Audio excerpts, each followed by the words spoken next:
People, today we're going to be duping 7 different Pinterest finds that I just fell in love with, and we're going to be using mostly Dollar Tree supplies. When I seen this adorable little piece, I'm like, I know what we're going to do here. Bring in some of Dollar Tree's wood pallets. These are one of my favorite things to make wood DIYs with at Dollar Tree. And yes, I know Dollar Tree has scrap wood. I could have totally grabbed one, people. I could have and made you a nice little wood block, but you don't really want to be bored with exact dupes, do you? I like to make Pinterest inspired dupe pieces. Well, really inspired dupe anything. I also decided to get a little wild here and take some of this Key West to another palette. So this way we had 2 pumpkins instead of just one. This idea was just too cute for me to just make you one orange pumpkin, okay? I had this large stencil that looks like a camera. Pretty cool, right? With different little shapes and, you know, flowers on it, and decided that I'm going to use different sections of our stencil to create different little spots of stenciling on our palettes. And I also decided that I was going to have the palette pumpkins going 2 different ways. One long ways and one wide ways. That way, how you say it? Tall, short, fat. You know what I mean?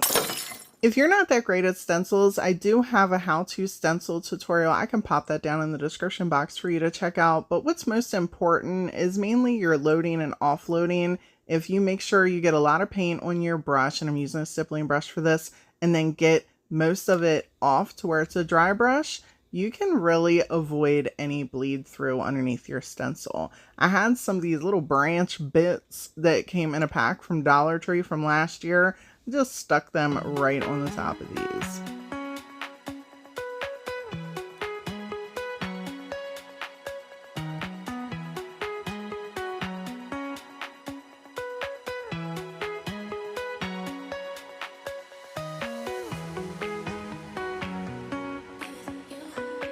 Making banners is not something I do very frequently, so suck this one on in, people. You're gonna need a book, and I got a pretty big one from Dollar Tree, and some leaves. I grabbed these. You could use, of course, whatever ones you want. And we're gonna start this off by just ripping out some book pages. If you're a book lover, this might be a little hard for you, okay? It might be a little hard, so just, you know, close your eyes.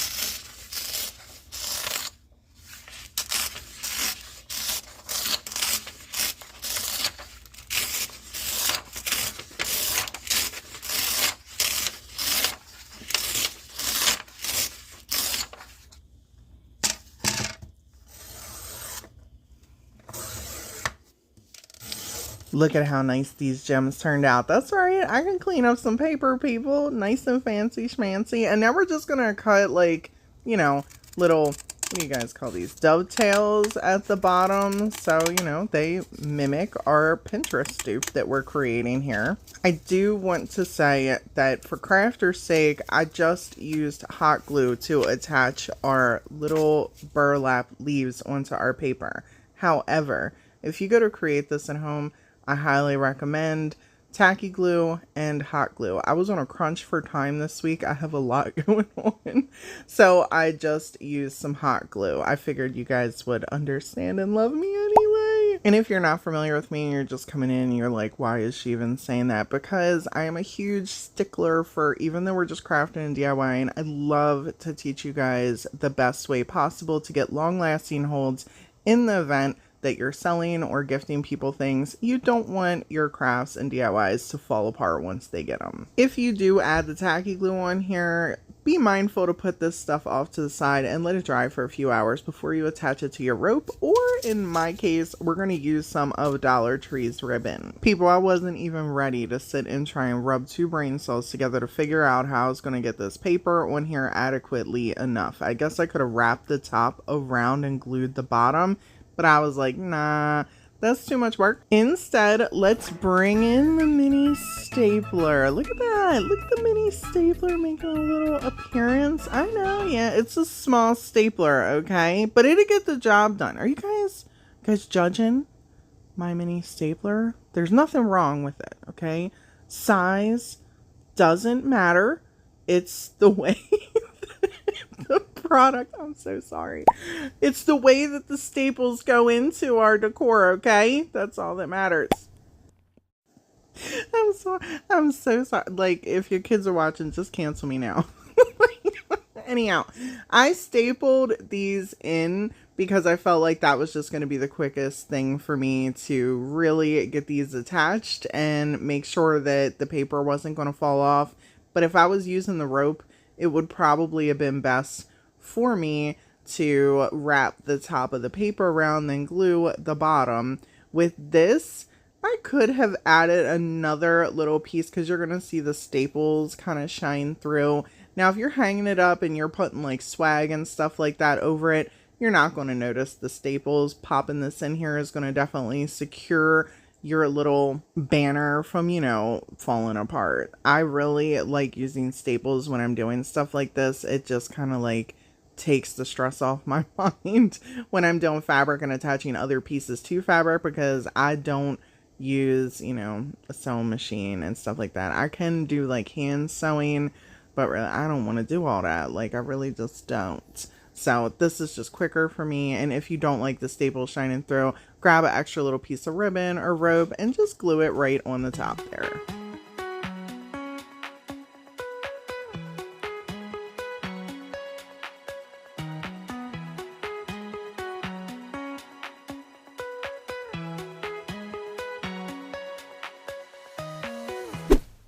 People, if I'm being honest, I love these on Pinterest. My version, not so much. Mainly because I wanted to try to make something work that I don't think did in the end. Like these eggs. These little eggs I had from Dollar Tree that were randomly sitting in my storage area for no reason at all. Not with the egg stuff that I have for Easter. Just hanging out. So I was like, let's trim these down to make them look a little bit like a circle. And I really like the slats in them. So I'm like, this could be good or this could be bad. So I just trimmed the piece off with my wire cutters. It's MDF. I grabbed 2 colors thinking, you know, let's get us a nice pop of purple in here with this pretty orange. But to alleviate having to do many layers, I did put a coat of Waverly's white chalk paint on here for a nice primer. It only took 1 coat of this, and it also only took 1 coat of our paints. However, I did not like this purple at all, so here I come with this purple, praying that it's going to fix. I'm like, just changing the color is going to make it all better. No, it didn't. But I carried on because in my mind, once I got these all together, you know, took these little Dollar Tree laser word cutouts, applied them onto here, it was going to look just fine. However, it didn't. It didn't look just fine. Now, I don't know if it's because I didn't sand off the edges and round it more, or it's just the way the words were, but I decided to then take some of Dollar Tree's nautical rope and glue all around the sides. In my opinion, this saved it just a little bit. I mean, these are okay, but I really want a redo.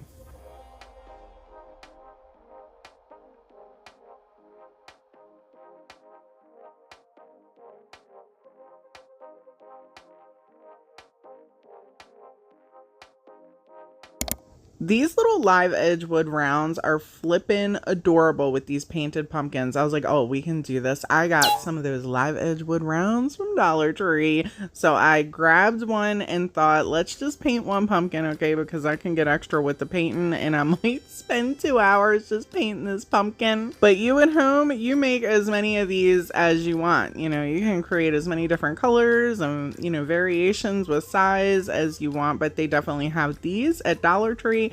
And they have other little circular round pieces that you can pick up for Dollar Tree. So it's a really inexpensive little craft for you to just kind of toss some fall pieces around your home. To go about painting the pumpkin, I did like a center and then I did like 2 outer layers, a little bit larger, you know what I mean? And then I took some black and some brown, mixed them up, and started to create our top area and our bottom area. And people, if I'm being 100% with y'all, there's definitely an easier way to go about painting pumpkins. I don't know why I was being so difficult, and I don't know why I was being so overly critical of myself here, but I decided to go in between the gaps and start shading and blending and then creating different effects on the pumpkin. And I was like, oh my gosh, I've got myself into a pickle here and little Then I know an hour went by and I'm still painting this pumpkin. As time went on, I decided, you know, Brandi, this is enough. You know, I started to hunker down on myself. I'm like, it's a pumpkin. It's, you know, it's not that serious, Brandi. It's a cute little piece. You know, enough is enough. And then I was like, nah, we gonna bust out the clay. And people, at this point, you might be asking yourself, Brandi, what is the clay for? Well, you know, I wasn't overly critical of the painting enough, so let's make a 3D stem on this joint. So I took some of my clay. It was a little crusty musty. So I just spritzed a little bit of water onto this joint and molded it on up, giving it some life. I laid it down on the top of the pumpkin, and again, this is a little time consuming. I took more little pieces of the clay and started molding it up and spritzing water into it with a clay tool and smooshing everything together ever so gently, because of course it's such a tiny piece, so it's very fragile as you're trying to mold it onto something. But keep in mind, a little bit of water when you're working with clay, it goes a long way. When I was happy with the shape I kind of had going on here, I took the clay tool and just kind of really started scoring over it to give it the appearance that it's a real piece of wood. People, if you want to skip this and just drop a little stem on there, just paint a little stem, you do you, okay? I don't really know what was wrong with me for this particular project, but I just had to be super flippin' extra and take 3 hours making this pumpkin. I used wood glue on the back of the clay and then pressed it down onto the top of the pumpkin, and I allowed this to dry for an hour. That was also included in my 3 hours, you know, that it took me to make the pumpkin, was letting this dry for about an hour. You want to make sure you let your clay dry longer, but you know, I was on time crunch because I'm creating content for you. So I put it in front of a fan. An hour later, it was dry enough for me to paint that stuff on. I did use a couple different brown variations to kind of, you know, bring this out just a little bit. And then put some greenery and a little floral piece right at the top. And people, truth be told, I would do it all again. I love how cute this piece turned out. It's so flippin' adorable.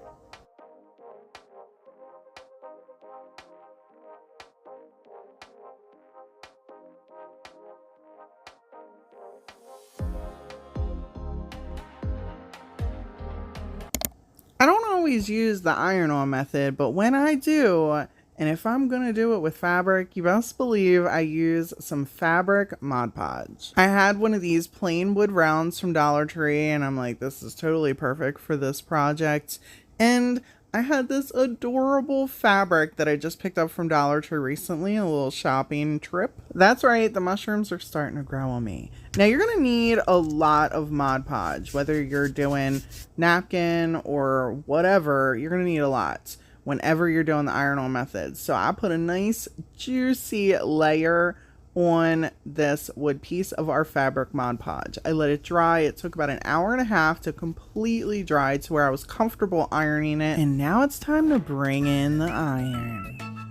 People, if you're not familiar with the iron-on method and decoupage, it is one of the best ways to get a wrinkle-free look whenever you're trying to attach a napkin or fabric onto a surface. However, you need to use a lot of it because it has to dry, and then you're going to take a material, put on top of it, and use an iron to activate that medium to attach to your fabric or your napkin or paper, whatever, you know, whatever you're decoupaging.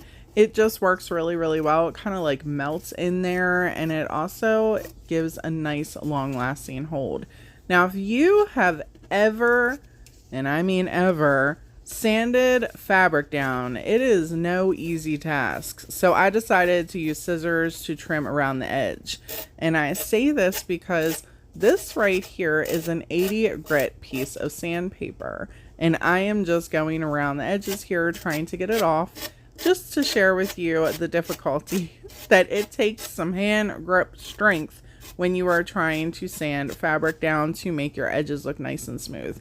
So I just chopped mine down with some scissors. I added our little thankful piece on the front here, and it's absolutely adorable.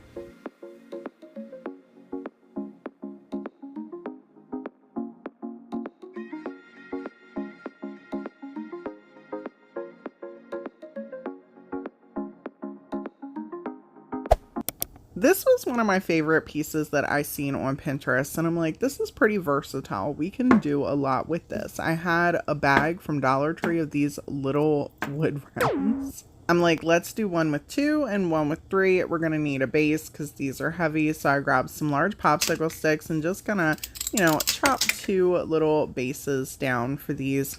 You could use whatever you want for a base, tumbling tower blocks, you know, a little piece of wood, whatever. And make sure you're using some hot glue and wood glue to attach these. You'll see me just using hot glue in here for crafter's sake. I am just using these around my house, so I wasn't worried if they were going to end up falling apart if the hot glue didn't hold together. I'm also staggering these a little bit instead of just kind of putting them right on top of one another, because instead of them kind of going straight up, I wanted them to be sideways and have their own individual stems kind of popping out the sides. The other downside to using these is you can see it's kind of flaky around the edges. Sometimes as I was putting them on, the glue was just sticking to the flaky bits. So, you know, I was really happy when it finally settled and everything held together. I painted the 2 pieces white and I painted the 3 pieces in orange.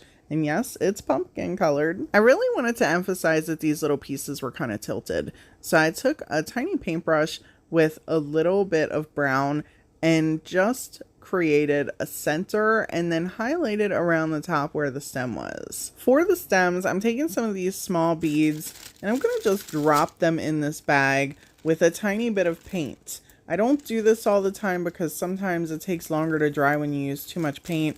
So I use the minimalist amount of paint and then just rub the beads around to get some paint on them. I know that a lot of people like this method, but for me, if there's a lot of paint in there when I'm rubbing the beads around, there's just clumps of paint everywhere, and then it just seems to take a long time for them to dry. But since these were so tiny, this worked perfectly. I also decided to stagger the stems for a little bit of character. These were so cute. I don't know why I just fell in love with these. Like I said, I felt like the idea was really versatile, but I also thought that these needed a little something extra, so I took some greenery and just glued it around in different little sections, and then I staged these next to a little decor piece I created using my TDS Decoupage Paper.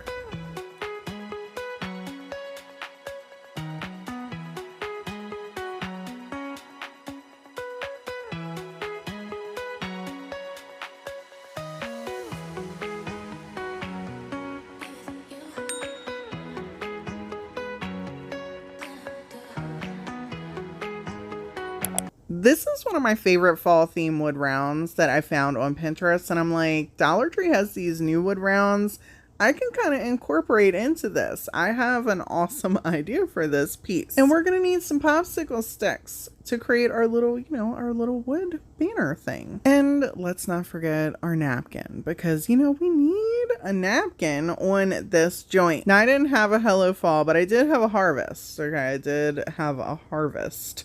So I'm like, we're going to just use this. First things first, I had to make sure that I put our little popsicle sticks in the right place and make sure that they were large enough that they were going to accommodate the size of our word here. So I took a little painter stick and just measured things up, put a little line where it made sense at the bottom, and then I did the same exact thing for the top. If you have never decoupaged a napkin, it's always important to get those sneaky layers off your napkin, because you want to just use the top decorative layer. It is really hard to get Mod Podge to attach through any sneaky layers to hold on our decorative layer. It can be done. Oh, it can be done, but it's a little tryisome. People, there is such a detailed section around the bottom here. I'm taking a little bit of water on a paintbrush, and we are going around tracing that lasered pop out of the pumpkins and then pressing it down to separate the napkin to just allow us a shape that fits perfectly around our pumpkins. I'm not gonna lie, this is gonna require some patience, all right? I might be making it look easy, but we're at 6 times speed here, okay? That's all I'm gonna say about that. When I was done with the bottom section, I then drew a line right where our print flipped upside down. So this way I could have that meet up with where our little popsicle sticks are gonna go, and then I could flip it right side up so we could use this portion at the very top of our wood round here. When I was happy with those, I just kind of tossed them to the side because they got to dry anyway before we can go Mod Podging them up. They had water all on them. And I painted the inside of the pumpkins. Now this was the only one that really popped out, so it was super easy to just kind of stay in the little laser cut and paint our pieces. The other two, not so much. I also made sure to kind of add a little bit of shading, and you can skip that step. Like if you don't want to add shading, obviously don't add shading. I just decided to pop a little bit in there because why not? I already spent several hours painting another pumpkin this day. Well, not several hours painting, but you know, it's too much time on one project. However, I thought these turned out pretty good. I was really happy with the end result here. I was like, this is nice. To apply our napkin, I'm just going to use some matte Mod Podge and a fan brush. I like to use fan brushes whenever I'm using a napkin because they're super thin at the tip and it allows me to really smoosh them in there when there's sections that are attached and there's not. First, though, I had to take this tiny little piece to really get in around these crevices to meet up with the fan brush. So this way I didn't get Mod Podge all over the sections that I didn't want it. So we didn't have napkin bits attached all over on the pumpkin where we didn't want it. So this was a little tedious because I also like to make sure that my sections of my napkins meet up before I start applying another section of the napkin. So I had to create like this line that made sense to me where I was going to stop and then start again. And here's one of the reasons, like I said, why I love the fan brush, because you can really push it up in where this ends and get a nice seal attached right up to where your last attachment was with the napkin decoupage. To press it down, I grabbed my little sponge. This is a dry sponge, and I'm just going to plop it right on down and press the napkin in. It's also going to absorb any Mod Podge that is coming through the napkin, so this way we have a nice little bonded section. Once this dried up a little bit, I decided to just kind of pull off some of our edges where we were putting our popsicle sticks, so this way we could get to business.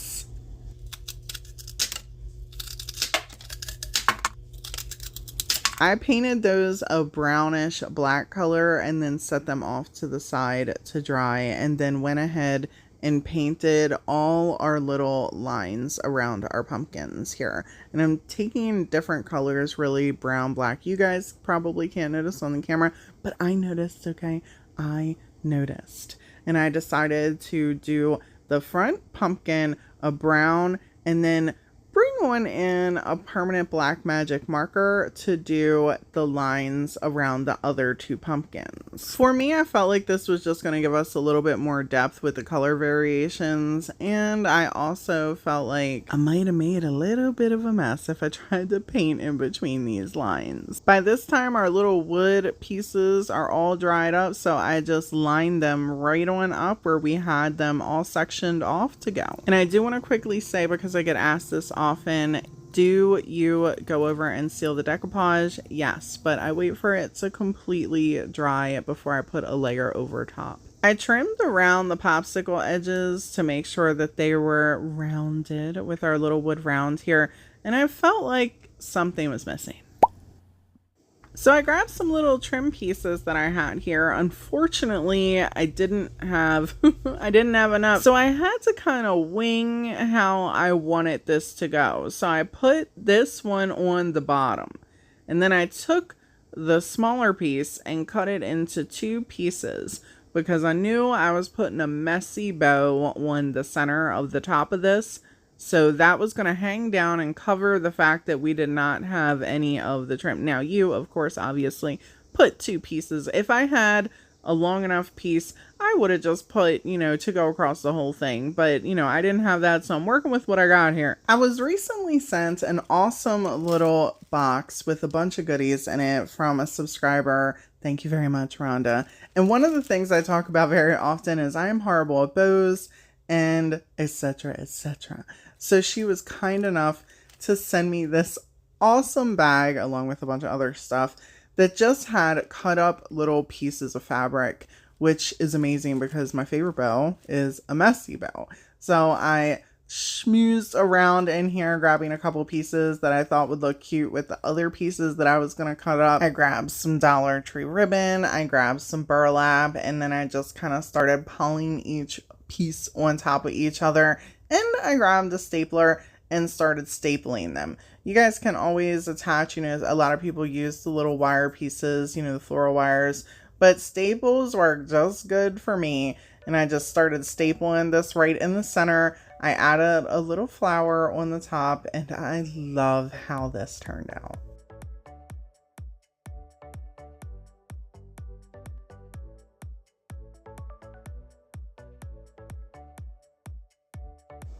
People, as always, thank you all so much for hanging out with me today. I appreciate you so, so much.